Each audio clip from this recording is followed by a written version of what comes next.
A paz de Cristo, amém? Juntos lá no seminário. Eu não sei se ele teve o privilégio ou não de ser aluno do reverendo Alverânio. Eu tive. Teve também? Eu pensei que eu estava ganhando.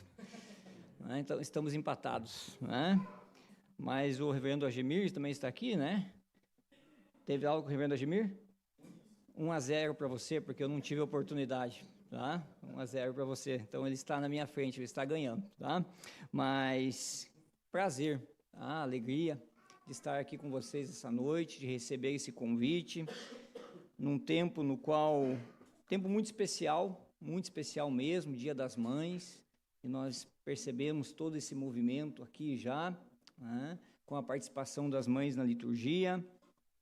Creio eu que no período da manhã também já teve todo esse movimento de cuidado, de bênção, né, de gratidão a Deus pelas suas vidas. Aqui fica também o meu abraço, o meu carinho a cada uma de vocês. Tá?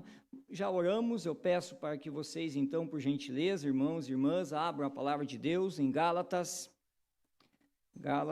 capítulo de número 5.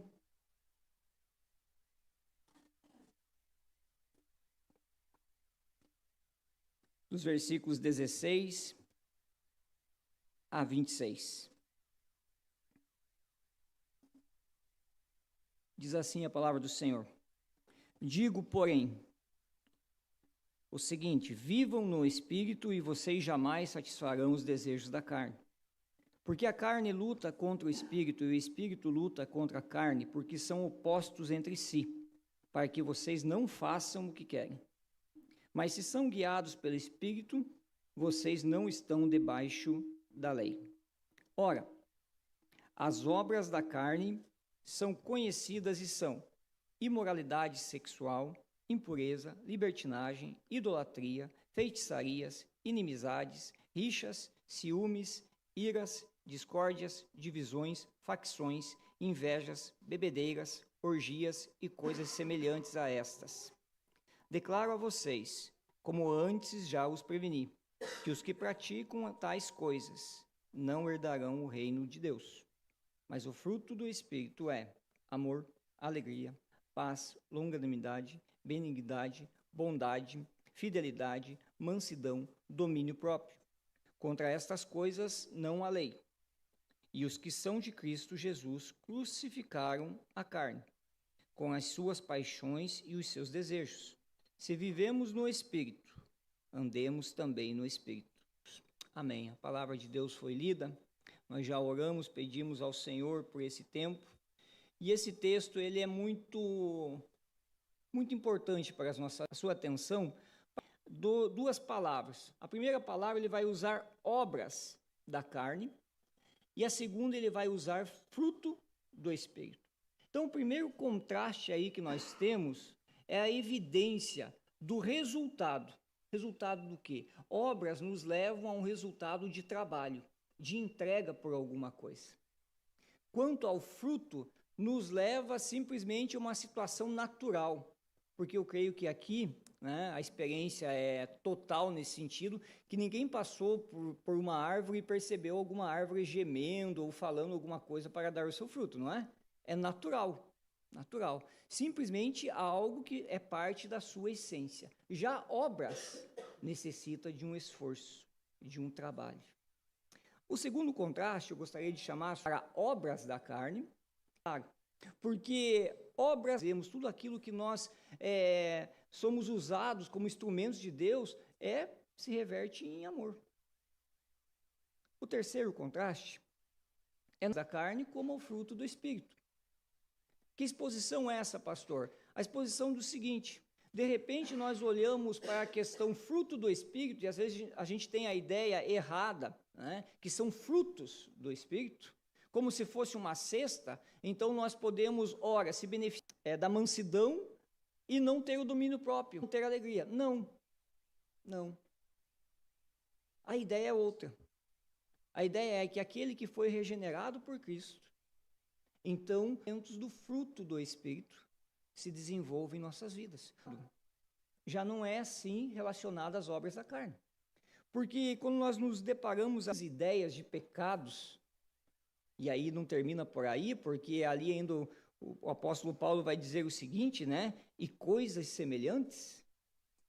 Isso quer dizer o seguinte, que o homem natural, ele pode estar envolvido somente com ou simplesmente com nenhum. E ele estará realizando a obra da carne, o homem natural sem Cristo. Em quarto lugar, eu chamo a sua atenção para a influência sobre as nossas vidas do fruto do Espírito ou a influência das obras da carne. Eu chamo a sua atenção, como John Stott diz, nós vamos focar exatamente nessa questão, tá? Mais à frente, mas John Stott vai dizer o seguinte, que o padrão de Deus que está ali descrito é muito alto. Ter paz, bondade, mansidão, benignidade, é muito alto. Muito alto por quê? Porque é o padrão de Deus. E o padrão de Deus, ele é mais alto do que as nossas próprias forças. John Stott vai dizer exatamente isso, mas ele também diz ao contrário, que as obras da carne também são mais fortes do que nós. E nós precisamos, então, da ação do Espírito Santo em nossas vidas. Porque a nossa carne, a nossa natureza, ela é tendente sempre ao erro. Em quinto lugar, o contraste. O apóstolo Paulo vai dizer que a carne e o espírito estão numa luta constante. E a questão aqui do apóstolo Paulo é exatamente essa também. Ou você vive pelo Espírito, guiado por Ele, direcionado por Ele, ou pertencimento. Não tem como um cristão no qual habita o Espírito Santo de Deus viver se satisfazendo das obras da carne. Mas o contrário também é verdadeiro. Não tem como um filho da ira viver se satisfazendo com os dias das mães, com o mês da família. Será que o reverendo Léo não sentou contigo, não deixou muito claro, né, que é um tempo especial para a igreja, o dia de hoje? Eu digo para você o seguinte, tudo, mas tudo mesmo. O Estado ele fica assombrado de como então a viver de uma... Fico também assombrado, perplexo, e acredito que meus irmãos pastores aqui também ficam dessa forma, quando nós percebemos que algumas famílias deixam de lado os ensinos das Sagradas Escrituras e passam a viver de uma forma longe dos valores e princípios de Deus, mas não somente longe, mas influenciados pelos falsos mestres. Que estou falando sobre família na internet. Tantas pessoas, mas sem fundamento na palavra de Deus. E muitos, infelizmente, estão sendo influenciados pelo conteúdo mediático, pelas outras fontes de formatação da mente e do coração, com base na natureza humana. Resultado disso, obra da carne. Os erros, os desacertos na direção da família. Que viver no Espírito é esse? Eu fico me perguntando. Que identidade é essa cristã? Aonde está a nossa vocação no meio disso? Nosso chamado. O nosso chamado, a nossa vocação, a nossa identidade, meus irmãos e minhas irmãs, não estão pautados nos valores da sociedade, não estão pautados nos princípios da cultura brasileira, não estão pautados. É interessante pensar nessa direção. Porque como que começa, por exemplo, um casamento? Um casamento cristão. Já começa de uma forma diferente, o namoro já é diferente. Depois procura um pastor, o pastor então discipula esse casal é levado ao altar, qual é a cor do vestido das damas, pensa no buffet e assim por diante, a gente pensa em tudo. Em tudo. Só que, percebam, e o dia de amanhã como vai ser? Você também continua pensando nos detalhes do seu casamento, nos detalhes da sua família, no cuidado diário dos seus filhos? Você ainda continua colocando toda a sua energia, toda a sua reflexão sobre tudo isso da mesma forma? Ou você deixou de lado isso? Devemos nos apoiar sempre no Evangelho. Somos testemunhas de Cristo em meio a uma sociedade, e aqui eu coloquei algumas direções para a gente pensar como a nossa sociedade hoje está quando falamos de família. A nossa sociedade está arrebentada. A nossa sociedade, ela está vivenciando um colapso dia a dia quando pensamos em família. São novas leis, são novas situações afetivas, são novos conteúdos que estão surgindo. Tudo isso tem influenciado a cabeça de muitos e o coração de muitos.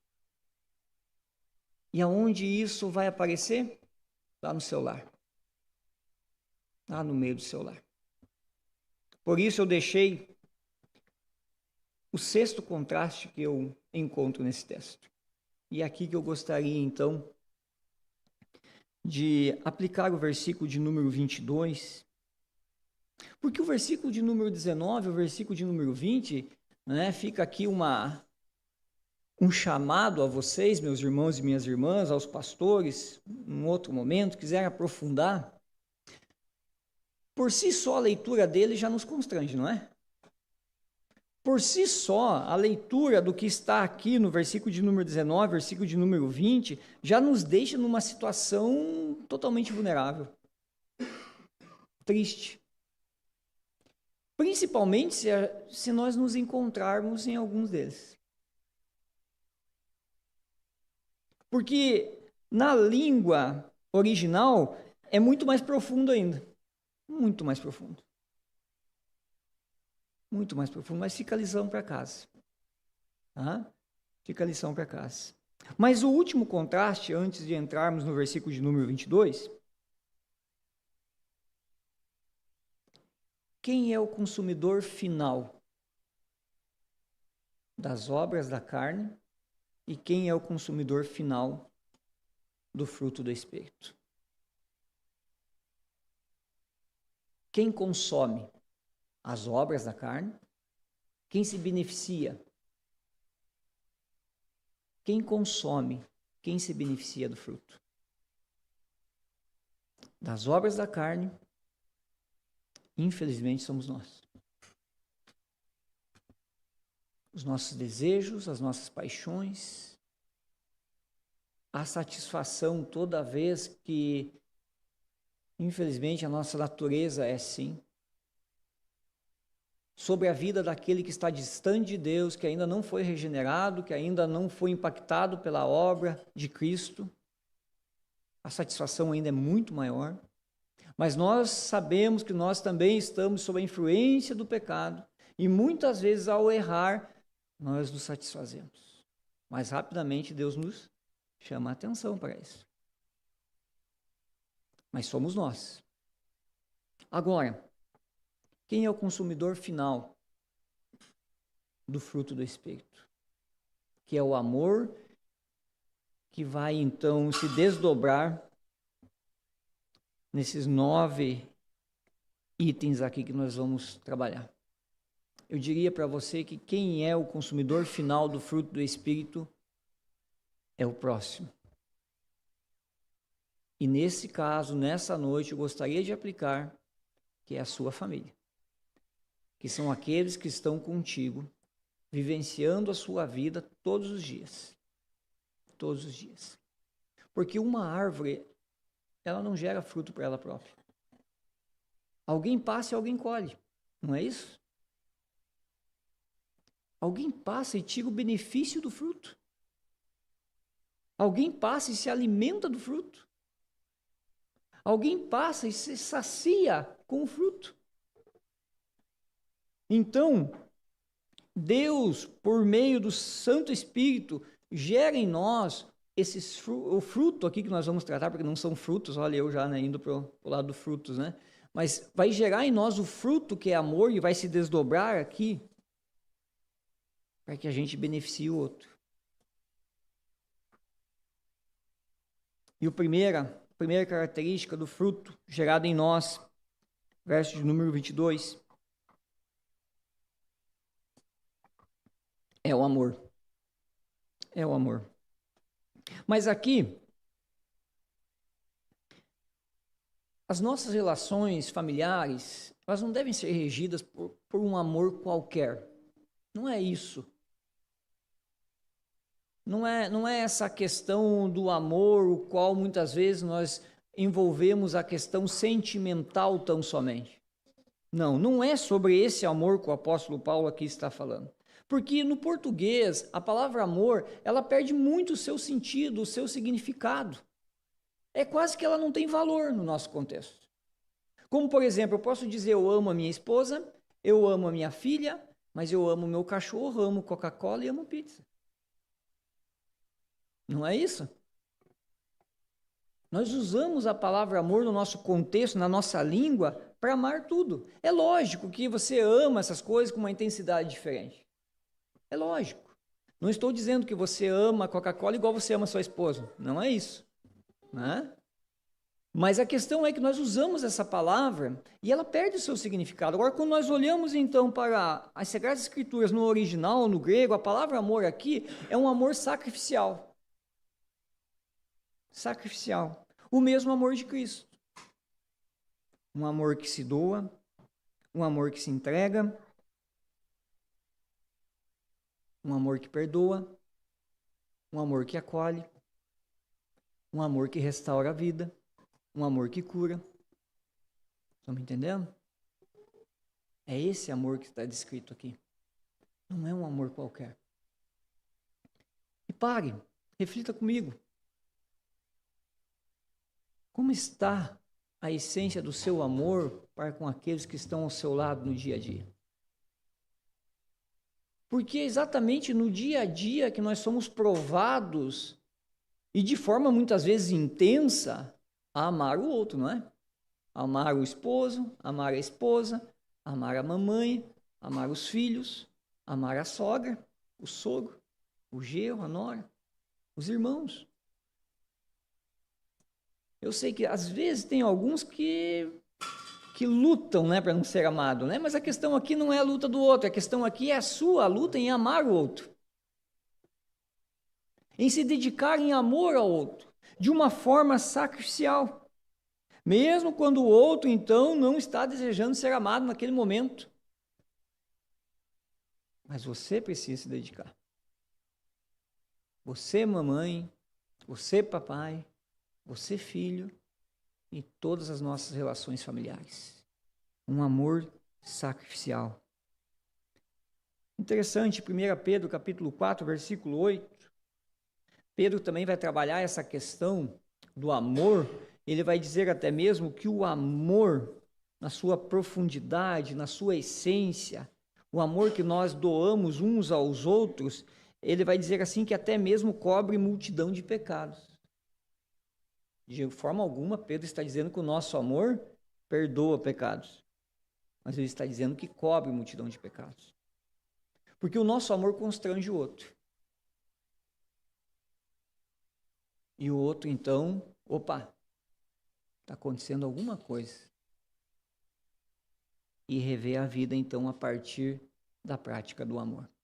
Como é triste hoje percebermos os movimentos das famílias relacionado à questão de um amor afetivo, mas de um amor sem compromisso, descompromissado, que começa hoje e termina amanhã, que não se interessa mais pelos filhos, e o pior ainda é quando esse amor é dedicado na direção de coisas, em vez de ser dedicado na direção do outro. Nós, como irmãos em Cristo Jesus, nós, discípulos de Jesus, nós não temos essa opção, porque se o Santo Espírito de Deus habita em nós, como aqui está descrito no texto, vivam no Espírito, andem no Espírito. O apóstolo Paulo várias vezes vai usar esse termo. Nós não temos essa opção, nós temos a opção de amar, de nos dedicar na direção do outro. A segunda característica é a alegria. Mas o fruto do Espírito é amor, na sequência, alegria. O apóstolo Paulo aqui não está insinuando e dizendo assim, que precisamos viver em alegria em todos os momentos, Mas ele está aqui trabalhando a questão, ele está aqui colocando na mente dos Gálatas, das igrejas ali que formavam aquela região, na atual Turquia hoje, está formatando a mente dele, dizendo assim, olha, o cristão, mesmo diante das adversidades, mesmo diante das dificuldades, não pode viver em tristeza perene, a todo momento.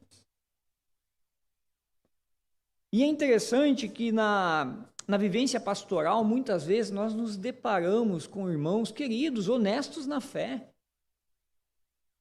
mas que vivenciam uma tristeza familiar gigantesca e por períodos, às vezes, prolongados. O que o apóstolo Paulo aqui está dizendo é exatamente essa questão. A alegria não está na questão das nossas circunstâncias, do que nós temos ou não temos, mas a alegria está voltada à salvação em Cristo Jesus. Salvação. Toda família passa por tempos de adversidade.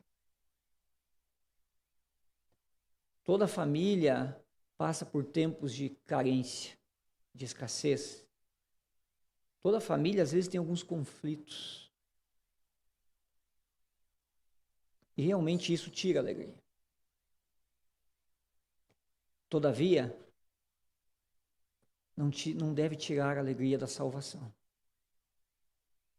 Porque olha só, Neemias capítulo 8, versículo 10 diz assim, portanto, não fiquem tristes, porque a alegria do Senhor é a força de vocês. O apóstolo Paulo, escrevendo para a igreja de Filipos, Filipenses capítulo 4, versículo 4, ele vai dizer assim, alegrem-se sempre no Senhor, outra vez digo, alegrem-se. Mas o apóstolo Paulo conhecia a situação da igreja de Filipos. Uma situação de perseguição. É a carta da alegria. Todavia, aquela igreja estava mergulhada em situações difíceis.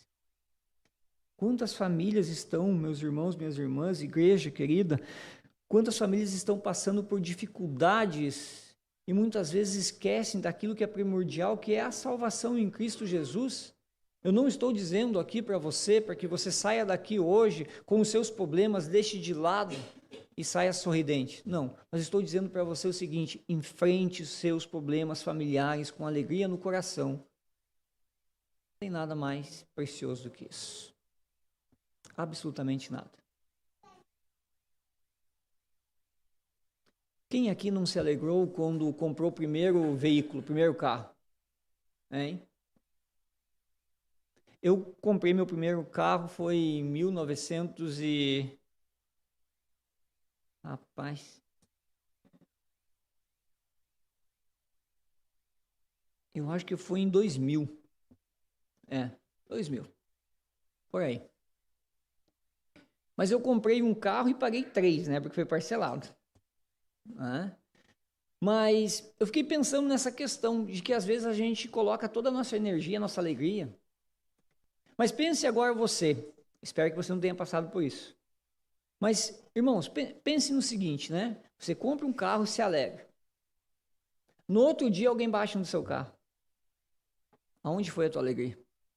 Isso aconteceu comigo.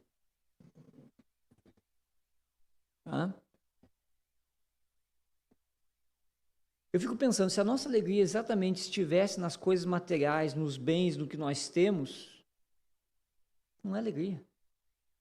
Porque de alguma forma isso se destrói, de alguma forma, de repente, alguém tira de nós, de alguma forma isso perde seu valor com o tempo, de alguma forma, de repente, você passa por uma situação de carência, de necessidade, você tem que vender o bem. Agora, a alegria que o Senhor proporciona a nós por meio da salvação é eterna. É todo mundo. Essa é a alegria que o apóstolo Paulo aqui está propondo.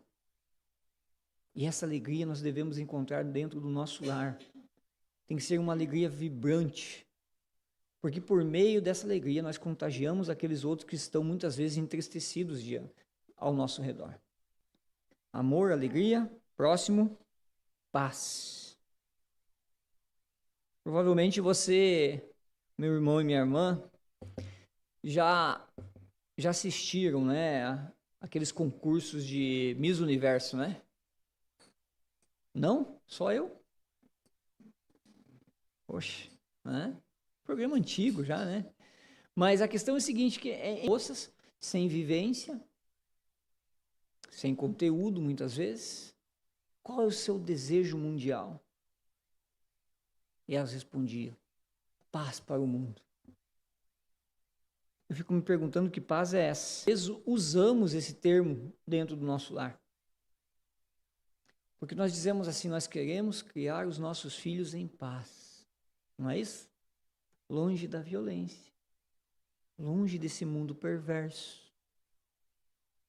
Eu quero paz no meu emprego. Porque assim, então, a minha família também terá o quê? Paz. Se eu mudar de emprego, passar a ganhar mais, então eu vou ter uma condição de trazer uma paz. Porque a resolução dessas situações não gera muitas vezes paz. Pode gerar algum tipo de tranquilidade momentânea. Agora, a paz a qual o apóstolo Paulo aqui reconciliatória. Reconciliatória com quem, pastor? Primeiramente com o próprio Deus. A paz da alma. A paz a qual somente Deus pode nos dar. A paz que faz, sim, com que a gente possa o quê? Dormir em paz. Sabendo que pertencemos a Ele. Sabendo que o sustento vem dEle. Sabendo que todos os cuidados estão sobre os olhares dEle, do Senhor. Porque se nós procurarmos qualquer tipo de paz a partir das nossas próprias obras, é um trabalho. É um trabalho. E eu bem sei, e vocês acredito que também já experimentaram isso na vida, que pouco nós produzimos. Ou quase nada. Porque quem nos abençoa é o Senhor. Segundo, essa paz reconciliatória é uma paz que invade o nosso lar, não só na direção do Senhor, com Ele, mas é uma paz também que faz com que a gente tenha paz com o outro. Principalmente com aqueles que estão vivenciando o dia a dia conosco. É uma paz que deve invadir a sua família e você então partilhar ela. Porque ela é graciosa. Porque ela é sustentadora. Porque essa mesma paz também nos corrige. Tira as cargas de nós. É uma paz que nos traz alívio. O fruto da paz se manifesta na vida, dia a dia. Porque o Senhor é o autor das nossas vidas. Agora, como é triste, penoso, angustiante, às vezes se deparar com famílias cristãs que estão vivenciando um período de guerra. De guerra. Todavia, nós somos os agentes da paz. As pessoas têm que passar por nós e colher o fruto da paz. Novamente, eu sei que tem alguns que se esforçam. Não é isso? Mas você é agente da paz. Não aquele que vai tirar o pino da granada. Não aquele que vai começar uma guerra. Mas vai ser o pacificador. Seguindo, não se preocupe que eu não vou trabalhar todos de forma isolada, por isso agora eu te chamo a atenção para os próximos 3, que é a paciência, a benignidade e a bondade. Autores, comentaristas vão nos ajudar a entender, né, que os primeiros 3 são direcionados a Deus, uma questão no qual Deus, então, atribui a nós, né, o privilégio de amar, o privilégio de estar alegre, o privilégio de ter paz com Ele, por meio da salvação em Cristo Jesus. Os próximos 3, que é a paciência, a benignidade muito próximo de de misericórdia, muito próximo de compaixão, né? É uma palavra bem difícil mesmo para nós, tá? Mas, e bondade. Esses três, os comentaristas vão dizer o seguinte, que esses três são na direção do outro. Ainda mais, com mais intensidade. Como está a sua paciência dentro de casa? Hein, mamãe? Papai? Fruto do Espírito. Essa semana, as minhas filhas estão sentadinhas ali, a Júlia e a Esther. Elas saíram da escola na sexta, do colégio, e falaram, papai, eu tenho uma surpresa para o senhor. Eu falei, lá vem bomba. Nós estamos com um boletim. Falei, fixe. Mas daí no caminho, né, é próximo de casa, a gente vai andando. Eu falei para elas, eu vou dar uma chance para vocês podem fugir. Eu ajudo vocês, ainda fogem, ninguém vai ver nada, né? Mas eu fico imaginando assim, né? Quantos pais recebem um boletim de uma criança e colocam toda a sua ira? Não é isso, meus irmãos?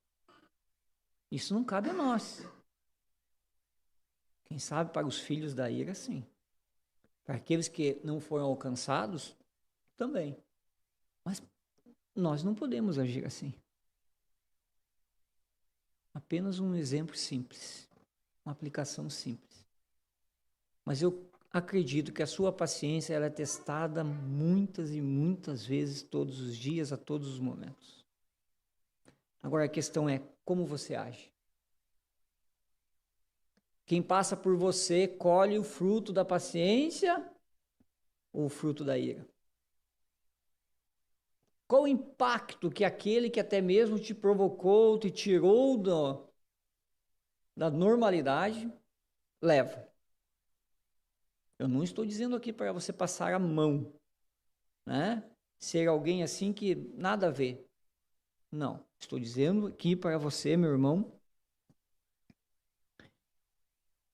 para você ser paciente, cuidar com as palavras, agir de forma cristã. Benignidade, eu pensava nessa palavra, e essa palavra ela também é usada para o câncer, né? Câncer benigno ou câncer maligno, não é isso? Infelizmente, né, muitas pessoas são acometidas do câncer maligno. Que Deus os cure e cuide da vida dessas pessoas. Mas eu estava fazendo essa associação, porque aquilo que é benigno se reverte em algo bom, misericordioso. Aquilo que é maligno, a própria palavra já nos remete a algo dolorido, ruim. Como está o exercício da sua compaixão e da sua misericórdia para com aqueles que estão ao seu lado? Porque, de repente, as suas palavras, os seus gestos, as suas ações, meu irmão, minha irmã, família cristã, elas se revertem em questões aonde fica muito mais presente a nossa maldade do que a nossa misericórdia e compaixão.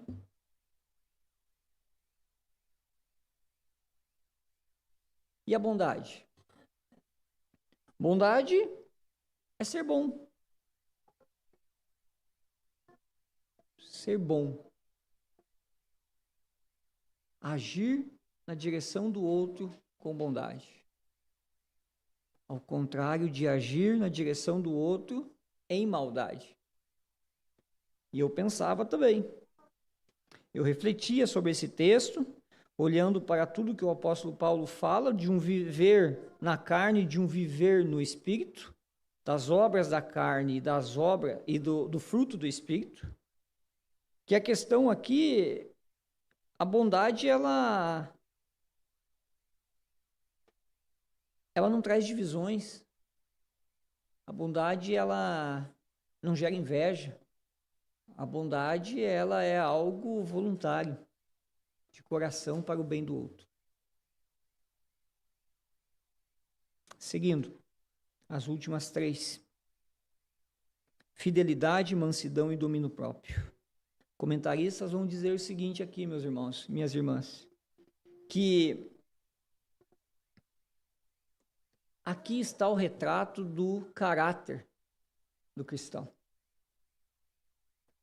Porque quando você olha para alguém e diz assim, ele é fiel, ele é manso, ele possui domínio próprio, você automaticamente e de forma até mesmo involuntária, você gera para o seu pensamento que essa pessoa é confiável.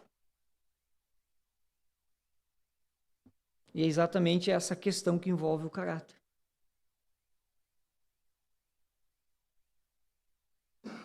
Fidelidade, e a fidelidade aqui eu não usaria somente nas questões conjugais,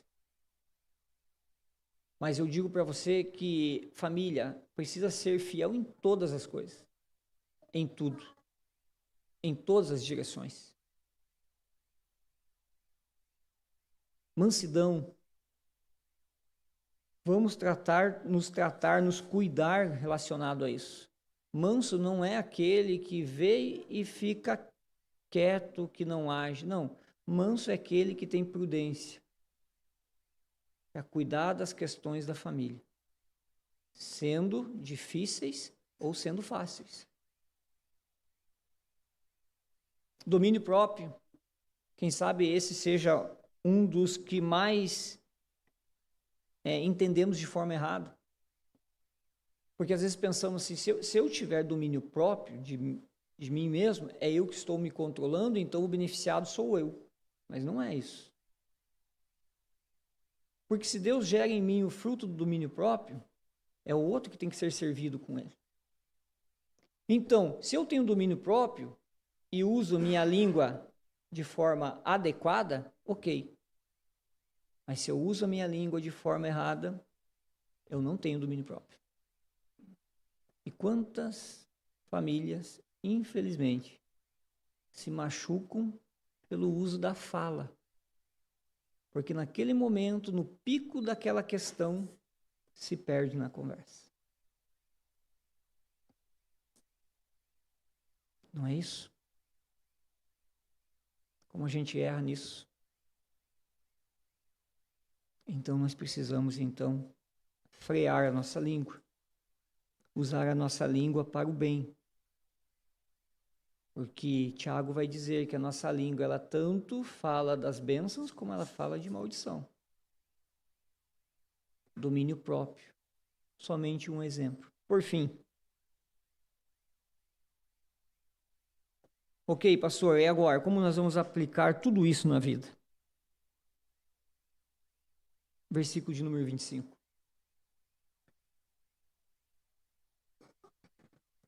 O versículo 24 vai dizer o seguinte, que se vocês já estão vivenciando o Espírito Santo de Deus, o Santo Espírito de Deus já habita em vocês, então vocês já crucificaram a carne.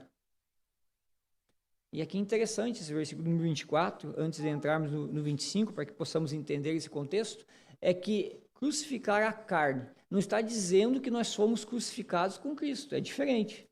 Cristo já pagou pelos nossos pecados. Mas aqui o apóstolo Paulo está dizendo o seguinte, que agora sim, pela santidade, pela busca da santidade, nós também precisamos crucificar a nossa carne. Porque daí ele termina no versículo de número 25, se vivemos no Espírito, andemos também no Espírito.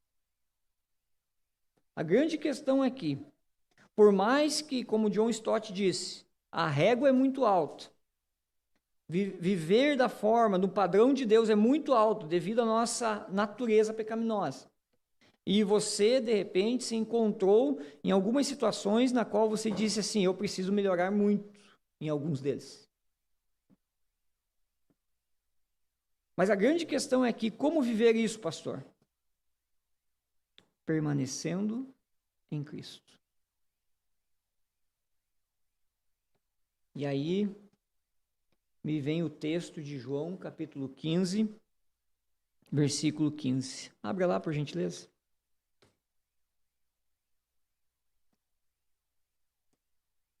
João, capítulo 15, versículos de 1 a 5, me perdoe. Que vai dizer assim: eu sou a videira verdadeira e o meu pai é o lavrador. Todo ramo que estando em mim não der fruto, ele o corta. E todo que dá fruto, ele limpa, para que produza mais fruto ainda. Vocês já estão limpos por causa da palavra que lhes tenho falado. Permaneçam em mim, e eu permanecerei em vocês. Como o ramo não pode produzir fruto de si mesmo, se não permanecer na videira, assim vocês não podem dar fruto, se não permanecerem em mim. Eu sou a videira, vocês são os ramos. Quem permanecer em mim e eu nele, esse dá muito fruto. Porque sem mim, vocês não podem fazer nada.